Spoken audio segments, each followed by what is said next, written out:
Bonjour et bienvenue. Le sujet de cette vidéo est le rôle, les conflits d'intérêts et les coûts des cabinets de conseil. Un dossier explosif. Le recours au cabinet de conseil par l'État français. Nous analyserons cette pratique sous les présidences de Nicolas Sarkozy de 2007 à 2012, François Hollande de 2012 à 2017 et Emmanuel Macron depuis 2017. L'objectif est de comprendre les rôles, les coûts, les raisons, ainsi que les conséquences de cette externalisation de l'expertise, en nous appuyant sur des faits concrets et des données fiables.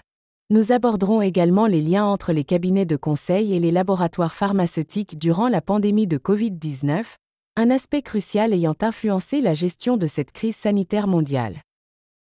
Voici les sources et références.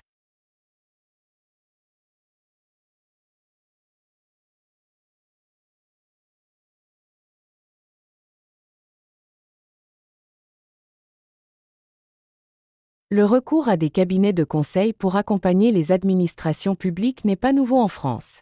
Depuis plusieurs décennies, les gouvernements sollicitent l'expertise de grandes firmes telles que McKinsey, Capgemini, Accenture, Deloitte, PwC, entre autres, pour diverses missions, réorganisation interne, audit, conseil stratégique, transformation numérique, entre autres. Cependant, sous la présidence d'Emmanuel Macron, ce phénomène a pris une ampleur sans précédent, tant en quantité qu'en diversité des missions, avec des résultats catastrophiques à la lecture des rapports de la Cour des comptes.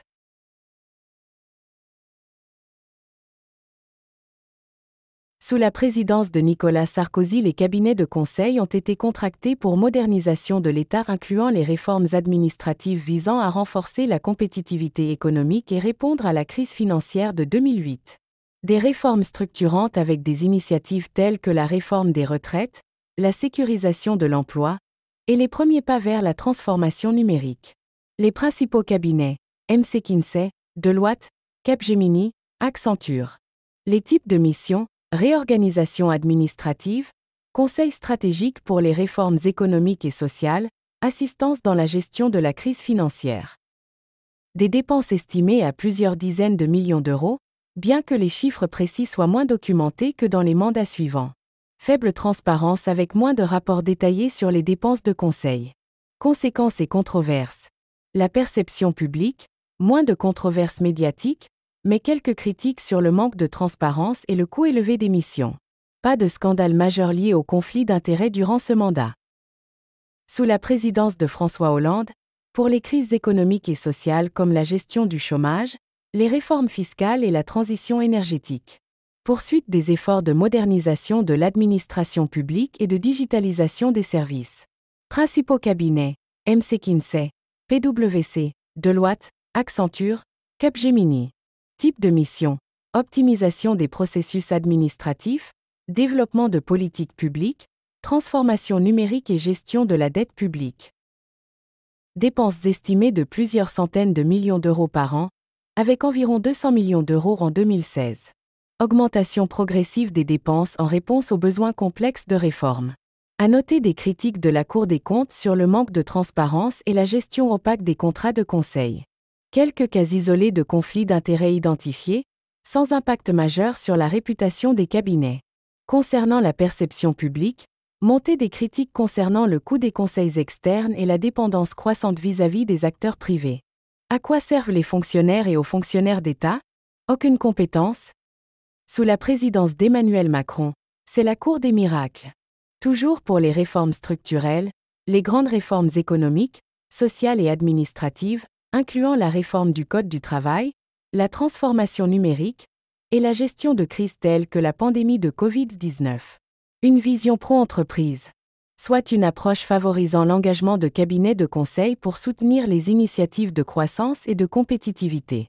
Les principaux cabinets, McKinsey, Accenture, Capgemini, Deloitte, PwC, Boston Consulting Group, BCG. Les types de missions, transformation numérique, la gestion de crise sanitaire, réformes économiques, la stratégie de relance, l'optimisation des services publics. Avec quelle réussite? Dépenses estimées par la commission d'enquête du Sénat de 2021 à 2022. Les dépenses en conseil public sont passées de 379 millions d'euros en 2018 à près de 894 millions d'euros en 2021. Presque 1 milliard. Une poignée de cabinets internationaux détiennent la majorité des contrats, avec une hausse marquée de l'utilisation de McKinsey. Conséquences et controverses, et il y en a. Conflit d'intérêts, affaire McKinsey-Gate, concernant des pratiques fiscales et des liens étroits avec la majorité présidentielle, alimentant les suspicions de favoritisme. La confidentialité et sécurité concernant la gestion de données sensibles durant la crise sanitaire, soulevant des inquiétudes sur la sécurité et la confidentialité des informations publiques.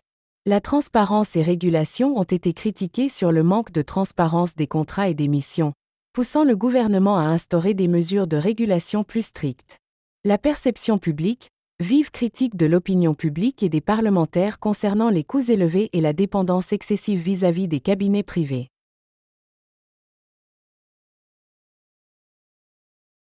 Conflit d'intérêts, l'affaire McKinsey et les questions fiscales.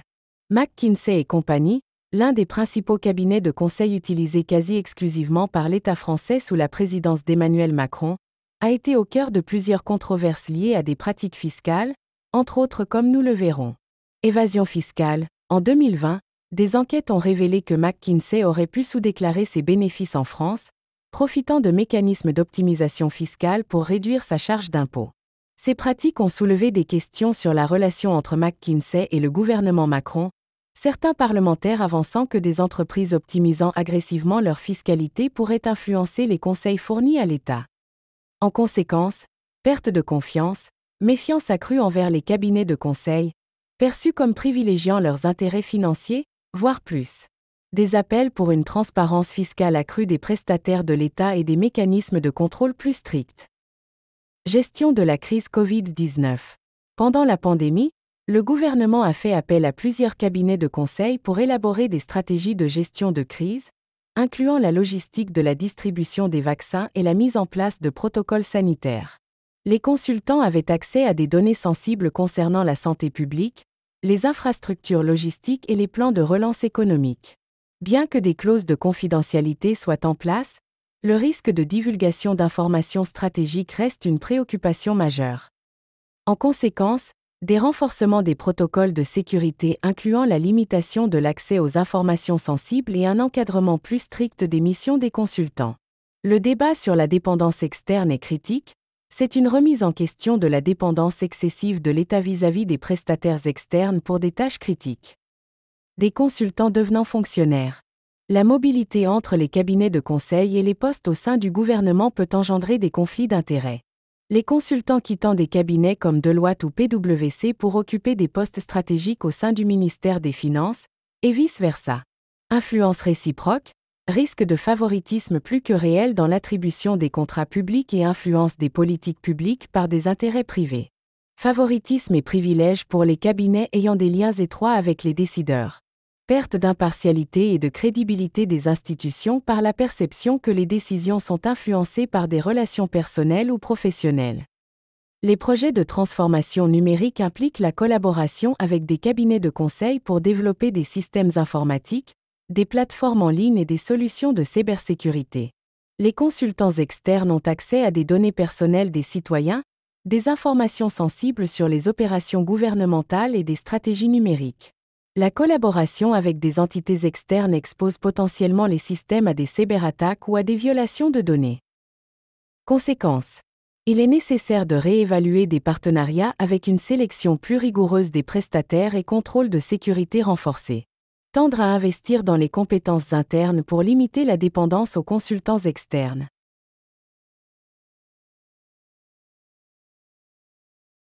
La pandémie de Covid-19 a engendré une urgence sanitaire mondiale nécessitant une collaboration étroite entre le gouvernement, les laboratoires pharmaceutiques et les cabinets de conseil. Ces derniers ont joué un rôle clé dans la coordination des efforts de recherche, développement, production et distribution des vaccins et traitements. McKinsey et compagnie a été impliqué dans la gestion de la chaîne d'approvisionnement des injections, aidant à optimiser la logistique pour garantir une distribution efficace et équitable à travers le pays. Accenture a collaboré avec des laboratoires pharmaceutiques et des institutions gouvernementales pour développer des systèmes numériques permettant le suivi des injections, la gestion des données de santé publique et la traçabilité des contacts. Deloitte et PwC ont offert des services de conseil en recherche et développement, aidant les laboratoires à accélérer le développement de potentiels vaccins et traitements en optimisant les processus de recherche et en facilitant les partenariats publics-privés. Capgemini a apporté une expertise en informatique pour soutenir les projets de modélisation et d'analyse de données visant à accélérer les essais cliniques et la validation des traitements. Boston Consulting Group a aidé à élaborer des stratégies de communication pour informer le public sur les mesures sanitaires, les bénéfices des injections et les protocoles de sécurité. Accenture a également joué un rôle dans la gestion de la perception publique et la lutte contre la désinformation liée à la pandémie. Information ou propagande.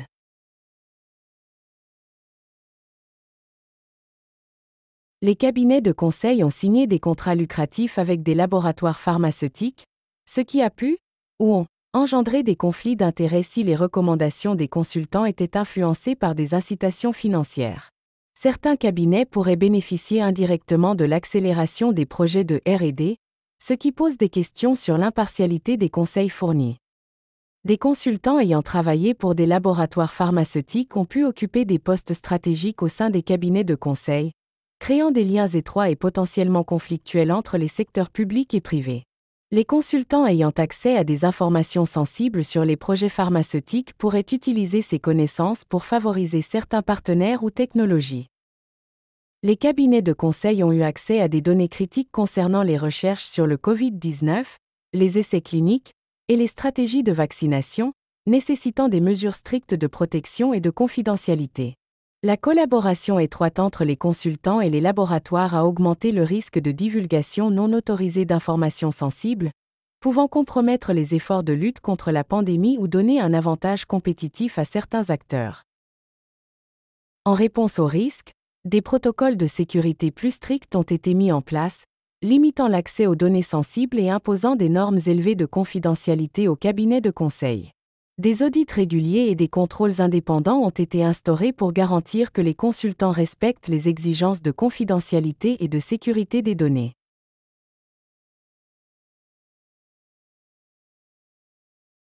La dépendance accrue aux cabinets de conseil et aux laboratoires pharmaceutiques a soulevé des questions sur l'influence potentielle de ces acteurs privés sur les décisions publiques. Il est devenu crucial d'assurer une transparence totale dans le processus décisionnel pour éviter que des intérêts privés ne biaisent les politiques publiques. La nouvelle administration Trump aux USA a juré de lever le voile sur cette omerta. Pour limiter la dépendance aux consultants externes, des efforts ont été entrepris pour renforcer les compétences internes des agents publics en matière de gestion de crise, de R&D et de transformation numérique. Des agences spécialisées et des équipes dédiées ont été créées au sein de l'administration pour gérer de manière autonome les projets critiques liés à la santé publique et à la sécurité sanitaire. McKinsey a collaboré avec des laboratoires comme Sanofi et Pfizer pour optimiser la chaîne d'approvisionnement des injections, assurant une distribution rapide et efficace à travers le pays. Des critiques ont émergé sur la transparence de ces collaborations, avec des appels pour une divulgation complète des contrats et des intérêts financiers des consultants impliqués. Accenture a développé des plateformes numériques pour le suivi des injections, collaborant étroitement avec des laboratoires pour intégrer les données de santé publique. Affichage légal. Des incidents prétendus mineurs de sécurité ont été signalés, incitant le gouvernement à renforcer les mesures de protection des données et à auditer les systèmes développés par les consultants. Sous Macron, près d'1 milliard d'euros par an pour des prestations de conseil, suscitant un débat sur la nécessité et la rentabilité de ces dépenses. Critiques suggérant que ces missions pourraient être menées par des fonctionnaires formés ou des agences publiques spécialisées à moindre coût. Les risques de dépendance et le manque de visibilité sur la nature des missions et les rapports rendus, souvent couverts par le secret des affaires ou des contrats confidentiels. Le questionnement sur la légitimité de confier l'élaboration ou la mise en œuvre de politiques publiques à des acteurs commerciaux. Un débat essentiel sur la fragilisation de la souveraineté étatique dans ces missions essentielles.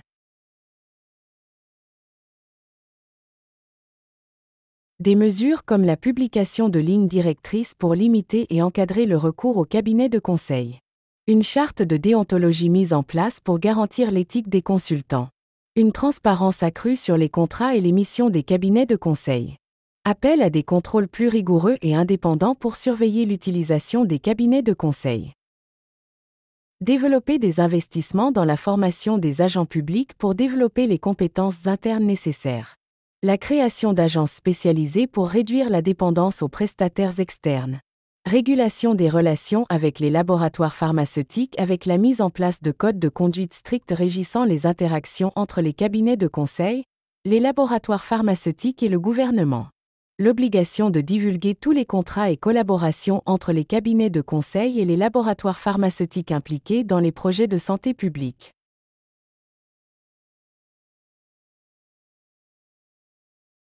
En conclusion, le recours au cabinet de conseil par l'État français a connu une évolution significative sous les présidences de Sarkozy, Hollande et Macron, avec une augmentation notable des dépenses et une dépendance croissante vis-à-vis de quelques cabinets internationaux.